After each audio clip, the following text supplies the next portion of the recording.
Mr. B here. Sorry, I got a little frog in my throat. I got a cold. I wasn't quite sure I was going to make a video today, but I decided to, what the hell, go for it. What I want to talk today is about wet brain. Now, that's not really a clinical term for alcoholic dementia. Is the end of the road, pretty much.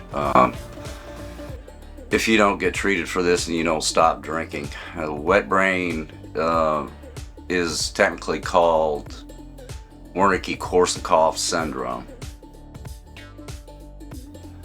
and it's a lack of thiamine, which is B1.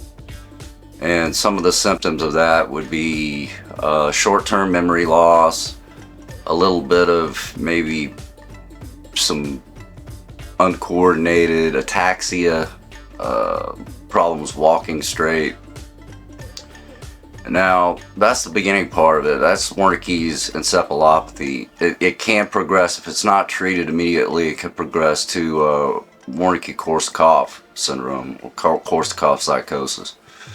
At that point, you're having long-term memory problems because your hippocampus, that's the area of your brain where memories are formed, and your memory processing happens.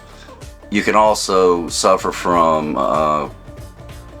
confabulation, which is basically coming up with stories that have gaps in them. I mean, it's not like an intentional thing. It's like if you were at this stage of the problem, and I said, or somebody asked me, "Hey, Mr. B, where'd you go yesterday? Where'd you take your car?"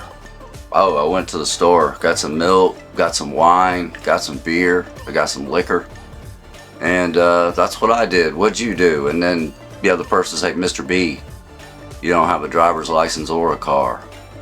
What the person would do, then they would make up a story to fill that gap in and say, "Oh, I borrowed someone's car. I borrowed John's car or Teresa's car or whoever's car." If the Korsakoff syndrome is not treated, that you really start suffering from long-term memory problems with that, and it happens slowly. Wernicke's encephalopathy can occur very quickly and needs to be treated fast. And again, I'm not a medical professional doctor. This shouldn't be taken as medical advice.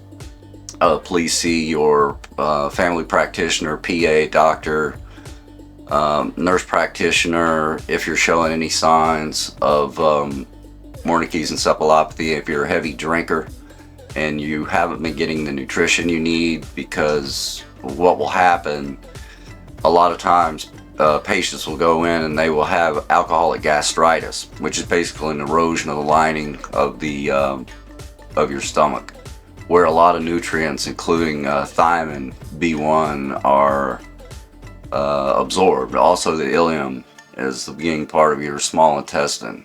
B1 is also absorbed there, and the lack of B1 is what causes kicks this whole thing off. So, like I said, the symptoms of the Wernicke's encephalopathy are confusion, loss of muscle coordination, and vision problems. You can have problems with your eyes, may twitch. You may have nystagmus, eyes moving side to side.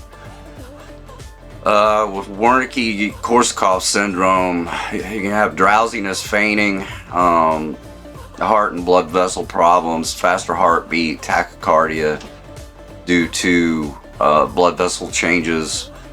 You may have a lack of energy. You can also, symptoms are long-term memory loss and the confabulation, like I mentioned, and you'll have trouble processing information. And finally, if you don't want it to erode into alcoholic dementia, and you can also have multi-infarct dementia, which is basically mini strokes. It could be caused by collections, plaque of cholesterol in your brain, or blood clots. And this can happen over time, and it's progressive.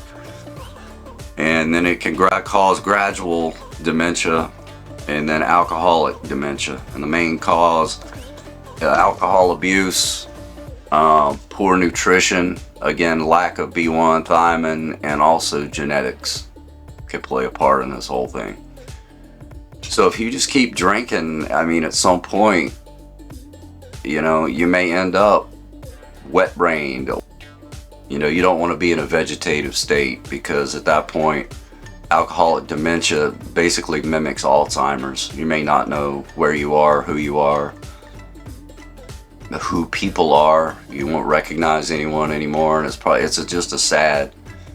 I've never seen somebody that has this disorder, this wet brain disorder, but I've heard stories of people that have, and they say that it's just awful and tragic.